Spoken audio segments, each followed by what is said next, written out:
नीमचक बथानी प्रखंड अंतर्गत मनियारा पंचायत के मुखिया प्रतिनिधि मोहम्मद परवेज ने बताया कि पंचायत के सभी समानी जनता मुझे सेवा का अवसर दिया है तो निश्चित तौर पर छूटा हुआ पंचायत का व्यवस्था बदलेगा, पंचायत का बेहतर विकास होगा, पंचायत में पंचायती राज व्यवस्था को धरातल पर उतारने का एक सार्थक प्रयास होगा।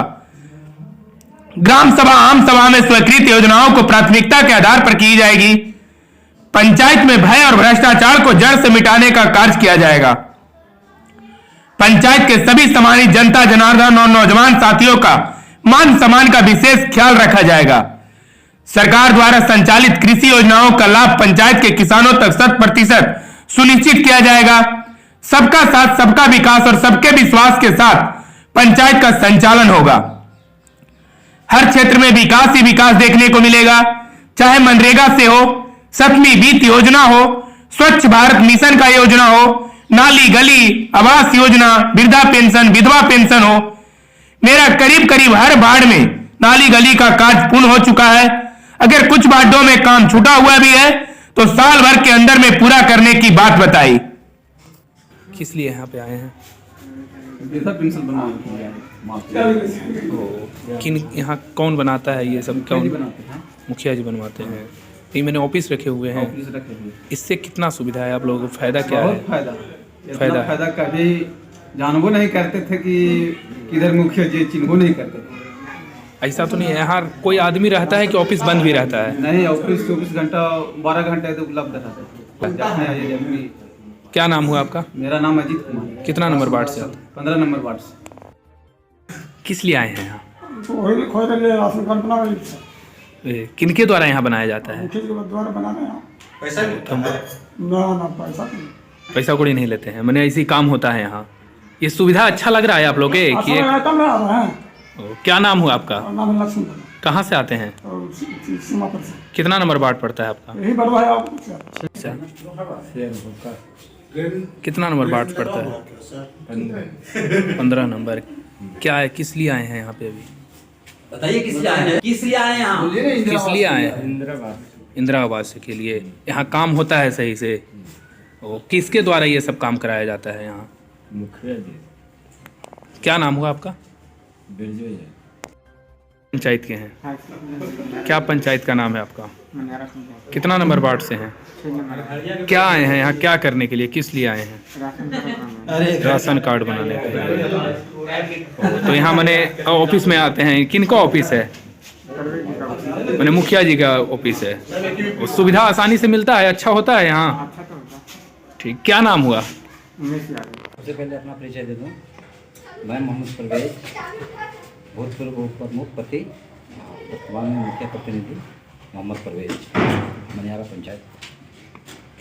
आपने जो पूछा कि मुखिया को जीतने के बाद आपने पंचायत के लिए या वार्डों के लिए क्या किया, सर आज की तारीख में मैं बता दूं कि हमारा पंचायत काफ़ी पिछड़ा हुआ था। आज से नहीं, आज़ादी के बाद से मैं समझता हूं कि अब तक हमारे पंचायत में विकास के मामले में किसी तरह का कोई कार्य नहीं हुआ। सारे वार्डों की नलियां जो है बिखरी पड़ी हुई है, सब पानी जिधर तिधर बह रहा है, किसी तरह का कोई विकास नहीं।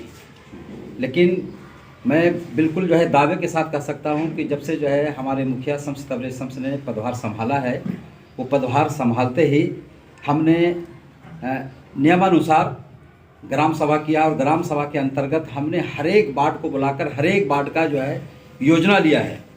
और मेरी कोशिश है कि हर योजना पे पूरी तरह काम किया जाए। और मेरे समझ से लगभग 1 साल होने को है, उसमें मैं कम से कम जो है 4-5 वार्डों में मैंने जो काम किया है वो काम सराहनीय है। उसको स्पोर्ट पे जाके आप लोग देख सकते हैं। सबसे पहले बता दूं, सबसे पहले मैंने काम किया आपको वार्ड नंबर 5 में, जो मनियारा पंचायत के ग्राम सिंघा में पड़ता है। आज़ादी के बाद से अब तक एक ईंट वहाँ नहीं लगा था। उसके बाद एक नहीं लगा था। मैंने जो है उस वार्ड में, वो वार्ड जो 5 नंबर पड़ता है वो टोला लक्ष्मीपुर कहलाता है। उस लक्ष्मीपुर टोला में लगभग 1200 फीट हमने नाली का निर्माण किया और एक एक घर को नाली से हमने जोड़ दिया। दूसरा काम हमारा सर 15 नंबर वार्ड में हुआ। वहाँ पर एक देवी स्थान है। आज़ादी के बाद से अब तक शिव स्थान है। आज़ादी के बाद से अब तक एक ईंट जो है उस जगह नहीं लग पाया था। लोग पूजा करने के लिए उस मंदिर में जाने के लिए तरसते थे। अभी हमने 1200 से 1500 फीट नाली बनाकर और उस मंदिर को होते हुए हमने नाली का पानी गांव का पानी नाली के जरिए हमने आहार में गिराने का काम किया। तीसरा कार्य जो है हमारा गांव जो है जहां सर हम बैठे हुए हैं ये 5 वार्ड का गांव है। 11, 12, 13, 14 ये 5 वार्ड का गांव है और इसमें हमारे गांव में सबसे बड़ा समस्या था कि पानी का निकास नहीं था। पानी बिल्कुल जो है गांव के इर्द गिर्द घूमता रहता था, जिससे बहुत तरह की बीमारियां फैल रही थी और लोग जो है हर तरीके की बीमारी में ग्रस्त हो रहे थे।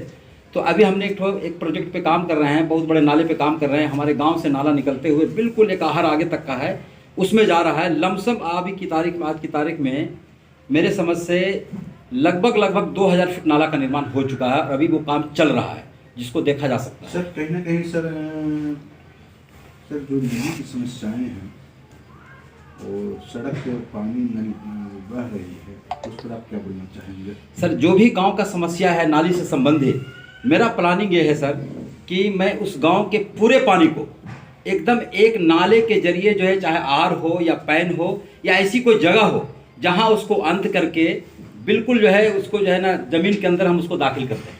मेरा प्लानिंग यही चल रहा है। अगर कोई आहर है तो उसके अंदर पानी को गिराया जाए, या कोई अगर पैन है तो उसमें पानी को गिराया जाए और उस पानी को हम नदी में गिराने से बचाने की कोशिश कर रहे हैं।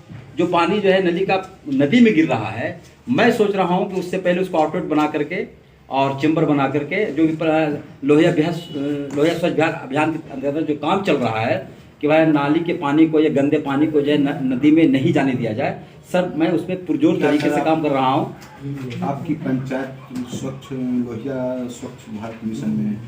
जी, हमारा पंचायत लोहिया स्वच्छ बिहार के अंतर्गत जो है ना बड़ी तेज़ी से काम कर रहा है और मेरी कोशिश है कि मैं 2 से 4 महीने के अंदर बिल्कुल जो है ना इस पर पूर्ण रूप से काम कर दूंगा। अभी फ़िलहाल हमने जो इस पर काम किया है इसके लिए मैं बता दूं कि लगभग अभी 30 सोख्ता का निर्माण हमारे पंचायत में हो चुका है और कम से कम जो है 10 आउटलेट का निर्माण हो चुका है और ये कूड़ा शेड जहां रिसाइकलिंग होकर खाद तैयार होगा उसको भी हमने पूरी तरीके से तैयार कर दिया है। डस्टबिन का जो है बंटवारा हमारे पंचायत में हो चुका है। अब ये समझ लीजिए कि हफ्ता 10 दिनों के अंदर हर घर से कूड़ा उठना शुरू हो जाएगा। मेरी ये कोशिश है कि 10 से 15 दिनों के अंदर पूरे पंचायत से एक घर से कूड़ा उठाकर मैं कूड़ेदान में डाल दूं, ताकि किसी तरह का कोई गंदगी हमारे पंचायत में देखने के लिए नहीं मिले, जिससे हमारा गांव बिल्कुल जो है ना स्वच्छ हो सके। आवास योजना को लेकर के क्या स्थिति है अभी तक यहाँ पे? आवास योजना के लेकर के थोड़ी समस्या है सर। थोड़ी समस्या ये है कि जो भी अभी टारगेट आया था उस टारगेट पे लोगों को जो पैसा मिला है वो पैसा जो है पहली किस्त दूसरी किस्त तक मिल चुका है और कईयों को लोगों को नहीं मिला है। इसमें थोड़ी सी समस्या है, उस पर हम लोग विचार कर रहे हैं। और इसमें जो पेमेंट का समस्या चल रहा है, इसमें कुछ लोगों ने मकान बना दिया है, कंप्लीट कर दिया, उसको तीसरा किस्त नहीं मिला। कुछ लोगों ने जो है मतलब कि थोड़ा बहुत बनाया है, उसको दूसरा किस्त मिल गया। इस तरीके का समस्या चल रहा है। मनरेगा में क्या स्थिति है? मनरेगा में सर, मनरेगा में फ़िलहाल तो अभी कोई वर्क नहीं चल रहा है और बड़े पैमाने पर मनरेगा काम होने वाला है। अभी फ़िलहाल कोई काम शुरू हमारे पंचायत में नहीं हुआ है। आप अपने पंचायत को किस तरह से सजाने और संवारने में काम करेंगे? सर मनरेगा के तहत हमारा एक जो मिशन है, सबसे पहले मनरेगा के तहत हम अमृत सरोवर बनाने जा रहे हैं। अमृत सरोवर बनाने जा रहे हैं और इस बार मनरेगा के अंतर्गत जो काम होने वाला है बहुत बड़े पैमाने पर काम होने वाला है, जिसमें मिट्टी का कार्य होगा, पगडंडी का काम होगा, कुछ पक्का काम भी होगा और बहुत सारा काम है। कुछ जो है छिलका का निर्माण होगा। इस तरीके का मनरेगा के अंतर्गत कुछ जो है स्कूलों का बाउंड्री किया जाएगा। तो मनरेगा के तहत भी हम लोगों ने बहुत सारा काम सोच रखा कराने के लिए और मेरी कोशिश है सर कि जो है मनरेगा की ताकत हो, या अभी आपका ये जल छाजन का वर्क चल रहा है, जल छाजन पे भी हम लोग काम करने जा रहे हैं। उसके जल छाजन पे इसलिए काम करने जा रहे हैं कि कुछ हार हमारे यहाँ ऐसा है जिससे मनरेगा से संभव नहीं हो पाएगा। उसके लिए जो है काफ़ी मिट्टी काटने की ज़रूरत है, 8-10 फीट मिट्टी काटने की ज़रूरत है। हमारे इलाके में कुएँ की भी ज़रूरत है। इस सब पे हम काम करने जा रहे हैं। जल छाजन का काम अभी फ़िलहाल शुरू नहीं हुआ है, एस्टीमेट तैयार हो चुका है, रिकॉर्ड जो है खुलने वाला है। बहुत जल्द सर इस पर हम काम शुरू करेंगे। स्कूल की बात बताएं सर। स्कूल में शिक्षक का उपस्थिति होना है, लेकिन अभी तक शिक्षक नहीं रहते हैं स्कूल में। स्कूल की कुछ समस्या है। स्कूल का समस्या ये है कि नहीं, शिक्षक तो आते हैं, शिक्षक तो आ रहे हैं टाइम पे और पढ़ाई भी हो रही है और अनुसरण समिति की बैठक भी हमने 2 बार किया है। उसमें सब शिक्षक को गाइडलाइन दिया गया है कि आप लोग जो है ना मतलब कंप्लीट तरीके से आप स्कूल में आएँ और बच्चों पे खास ध्यान रखें। जन वितरण प्रणाली का भी स्थिति खराब चलता है। जी, हमारे पंचायत में मामला थोड़ा सा ढीला है। जन वितरण प्रणाली के अंदर कुछ लोग गड़बड़ करते हैं, जिसको ठीक करने की कोशिश हम लोग कर रहे हैं। नियमित रूप से राशन लोगों को नहीं मिलता है, किसी महीने मिला, किसी महीने नहीं मिला। जन वितरण प्रणाली में समस्या चल रहा है। अभी एक कार्य जन वितरण प्रणाली के लोग लेकर के बहुत सारा समस्या मेरे पास आता है। लोग आते हैं और कहते हैं कि हमको अनाज कम मिलता है, या फिर हमसे पैसे ले लिए जाते हैं, या फिर हमको पूरे महीने राशन नहीं मिलता। इस तरह का समस्या हमारे पास आता है, लोग आवेदन हमको देते हैं।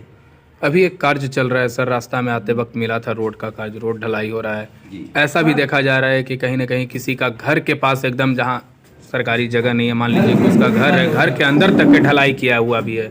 घर के अंदर सर हमारे पंचायत में कहीं भी ढलाई नहीं हो रहा है। अभी एक कार्य चल रही है सर, अभी आपके रास्ता में मिल घर के रहा अंदर ही था। ढलाई चल रहा है।